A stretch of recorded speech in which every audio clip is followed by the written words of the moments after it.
In this video, I will show you how to add a payment method on System.io. So you can add Stripe, PayPal, and a bunch of other ones using this method. Now, I always recommend using Stripe and PayPal, and you can also add other ones, and I'll show you where you can connect those. So to do this, first go and open up System.io, then click on your account and click Settings. Now from here, click Payment Gateways in the left menu. And now here you will see all the payment gateways that they have. So you have Paystack, Molly, Razorpay, PayPal, Stripe, and more. Now depending on where you're from, some of these may be popular in your country.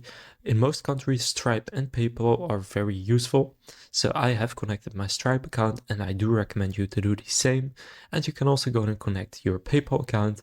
For this, you will need to have a PayPal business account, but just go and connect whichever one you want by clicking on connect.